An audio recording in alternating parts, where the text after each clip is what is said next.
OpenAI, which is the corporation which owns and operates ChatGPT, which is what most people know, Right. have launched a new model, which is called Strawberry, under internal naming. But Strawberry is essentially their step up from high school level intelligence to PhD level intelligence.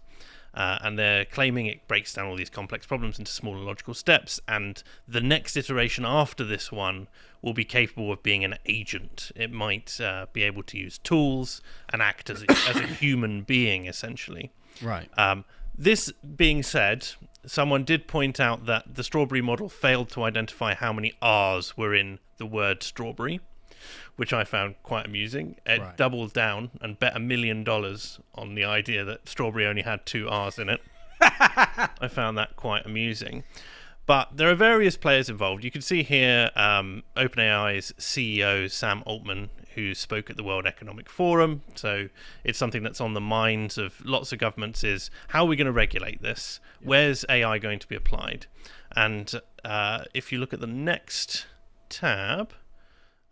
sorry, that's just the data on it being PhD. So the one after that, Oprah has just had an AI special with Sam Altman and Bill Gates, and they've basically gone through and discussed all of the different areas in which they want AI to exist. One of those places in the classroom. If we scroll down, we should have a conversation on deepfakes. It's a little bit there. There we go.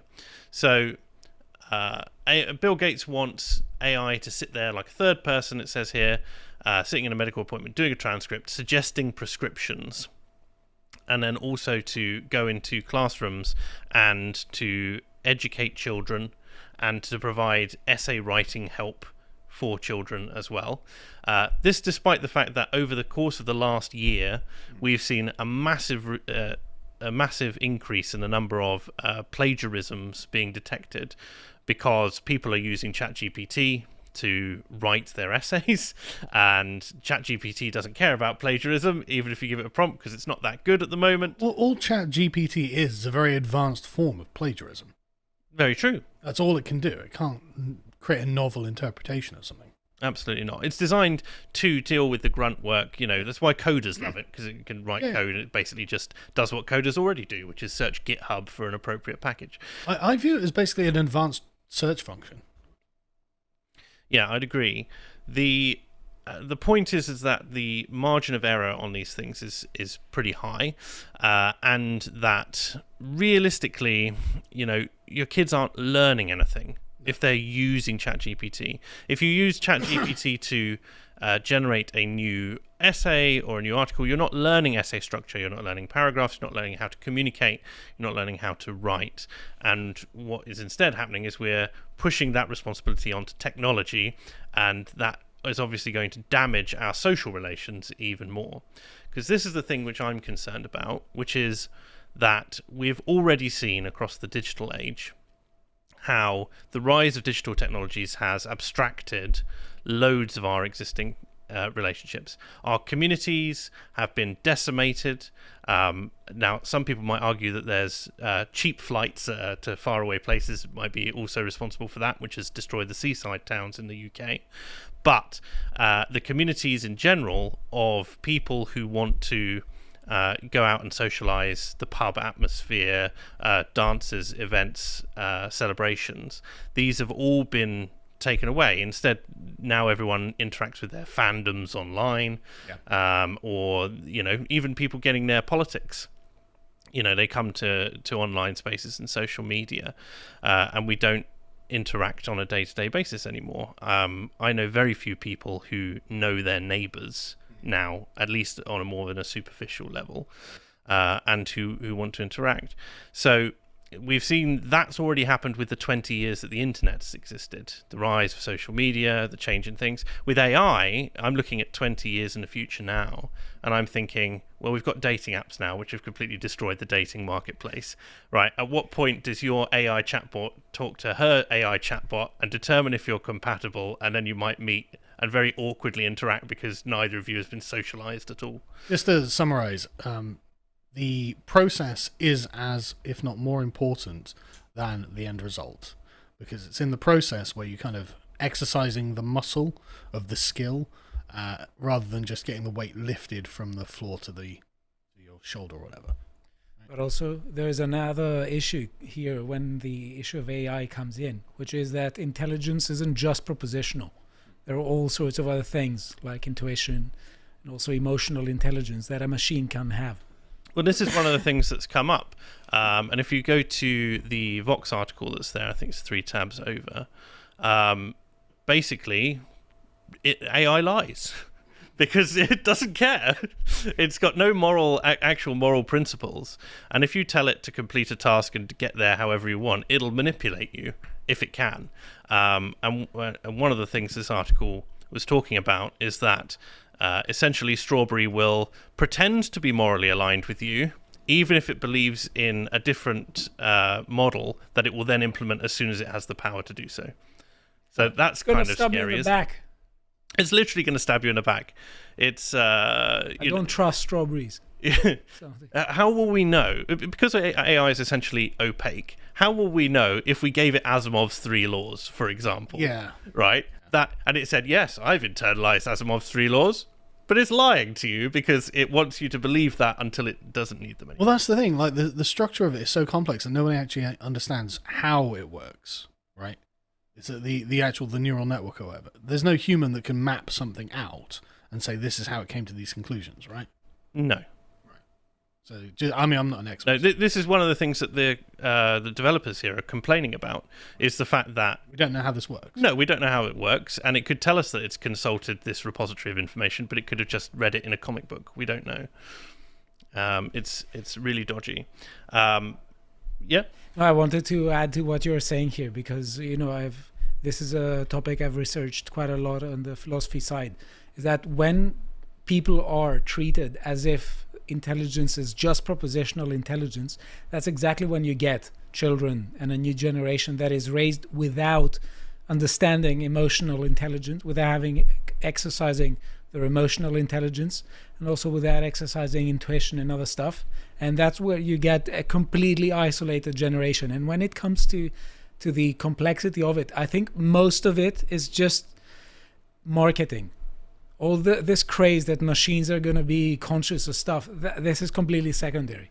But that doesn't mean that they're not dangerous. I think that for me, the main concern is that it's going to do a lot of the heavy lifting that is the sort of intellectual exercise that makes you strong, capable, intelligent, quick-witted, all those sorts of things. So that people will just know how to use this tool to get the end result, but themselves wouldn't be able to write an essay or whatever it is. Well, we see that the idiom that I always come back to is convenience is king. So when you are, let's say you're a super high IQ scientist working on a really difficult generational problem that no one else has been able to solve, AI might be something that's supplementary that helps you make the leap to the next step. However, for the 80+% of people who are just using everyday life, it will be used to generate outcomes which take the load off them, but because they don't stretch that muscle, the mental muscle, it's a use it or lose it faculty. Cognition is use it or lose it, I think Jordan Peterson said. So it's one of those challenges which will make us dumber in the long run. Idiocracy, right? It's one of those. If you can outsource all your intellectual labor to a computer, then why would you do it? It doesn't make sense. The natural inclination is to not do it. And speaking of moving your intellectual labour elsewhere, we've already got evidence that people do this. If you look at the next article, following one, the NHS Nurses Scandal, which you might not think is particularly relevant, but already we had a huge scandal where hundreds, it says scam involves more than 700 healthcare workers who use proxies to pass tests in Nigeria, enabling them to work in the UK NHS. So essentially, people won't do this with AI.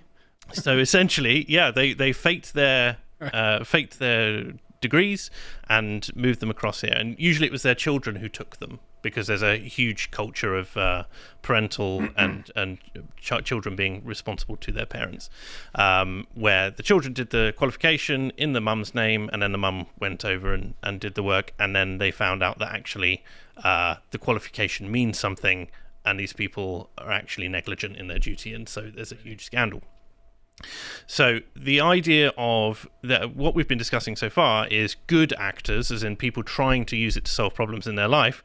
What we are just coming on to now is bad actors and all the things that they can do.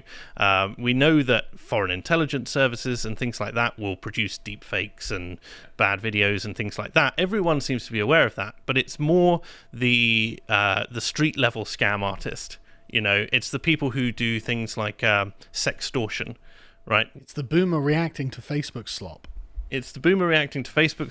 But it's also, it's the person who goes and has generated a voice message from you that you never actually said and threatens to send that to your family unless you pay them money and things like that, which they've already reported a massive increase in. So, to my mind, AI... not just a double-edged sword, but honestly a dagger in the back for most of what it is. I find it really difficult to find a positive about AI as it currently exists. I think it's going to harm our children. I think it's going to actively harm the cognitively impaired. I think it's going to be used for scams. I think it's going to be used to abuse certain systems. And whatever additional benefit that it provides at some high niche level, I think isn't worth that.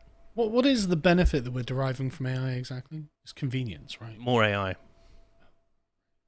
It's just convenience. It's like it saves us time finding out this piece of information. In some ways, but we also see it in marketing. I actually don't use it very much. So. No, that's fair enough. So one of the things that we noticed in the marketing industry was that there was a shift. So you used to generate all of these different campaigns where you'd target different groups of people and different demographics, and you'd have an ad that went out to that. Now, groups like Meta, all they do is they say, here's an Advantage Plus campaign, which is an AI-driven campaign. You just chuck your ads in there and a load of text, and then we'll do the rest. And you just get customers out the other end. But you don't actually get to see how it generated those customers. Right. So it makes marketing dumber, but because that makes it a bigger market, that means that they works. Honestly, and it's not very good, by the way, at the moment. I can imagine. I mean, I can totally see the coding being a good idea. You'd be like, okay, I need a piece of code that does X. Here's the code. Let's save me an hour, whatever. I can completely see that. But like for almost any real activity, I just don't see the advantage. Like you are depriving yourself of the experience that you would gain by doing it yourself.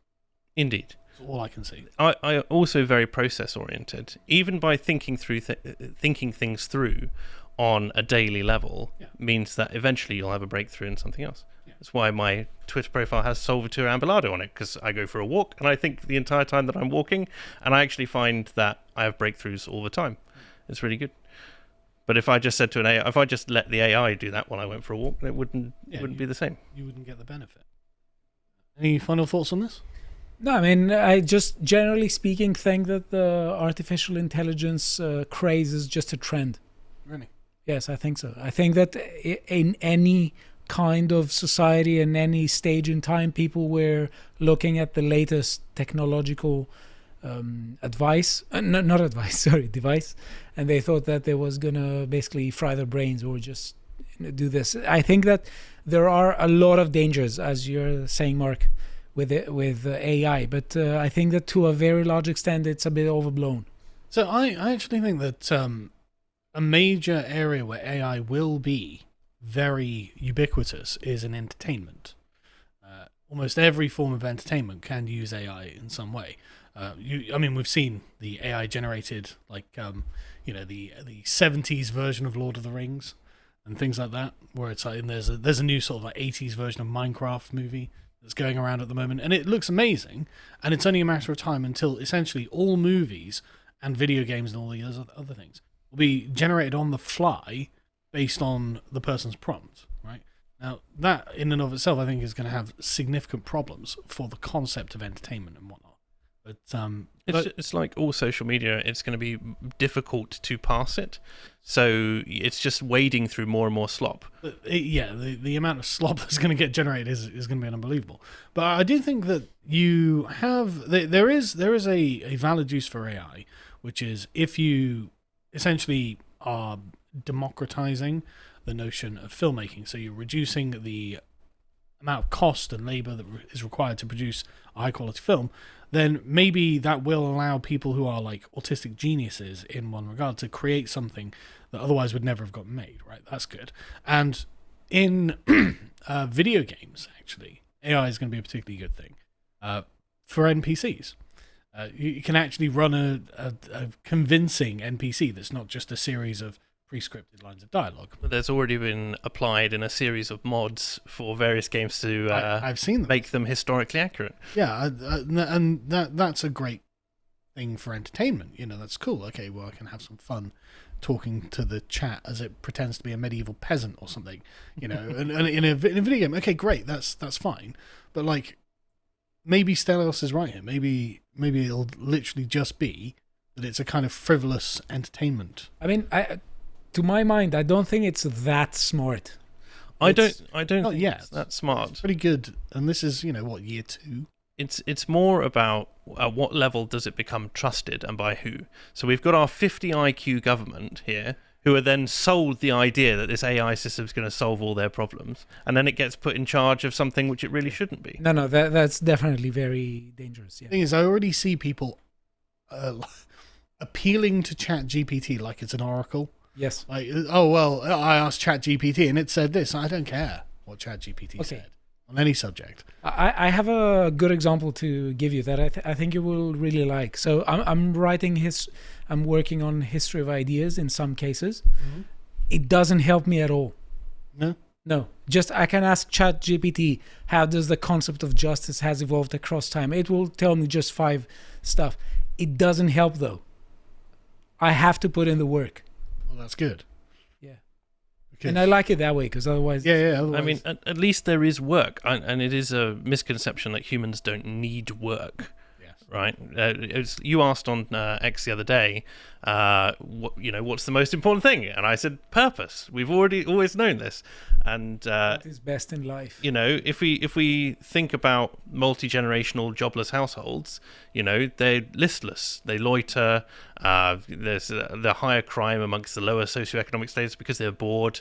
Humans. There's a study, psychological study, where humans are put in a room, one at a time, with a box which gives them electric shock. And it's a really awful electric shock. It's really awful. So the first thing they do is they say, touch this button, touches the button, it shocks them. They go, ow. They go, do you ever want to experience the electric shock button again? No. Okay. And then they leave them alone for 20 minutes and they say, you could enjoy the electric shock button as much as you like. And then the study is basically measuring how many times each person and how long it took them to become bored enough to rather experience large amount of pain than be bored. How long was the time? Very short, about 6 minutes. So apart 6 minutes without my phone, I'm like... Apart from one outlier who shocked himself 82 times. That's a good sample of masochists. So I think it's actually, in the same way that the relationship between the sexes has deteriorated because we're less dependent on one another, and a relationship intrasex, so between men and between women, has deteriorated because we're less dependent on each other.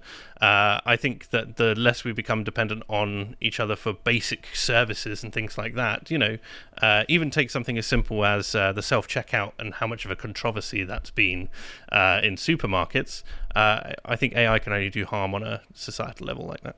Hi folks, hope you enjoyed that segment from the podcast The Lotus Eaters. If you did, go over to lotuseaters.com, sign up, support us, only £5 a month. That's how we keep the lights on. And go and watch our Lads Hour, which is like The View for men, in which this one the lads are discussing the classic film, Hot Fuzz.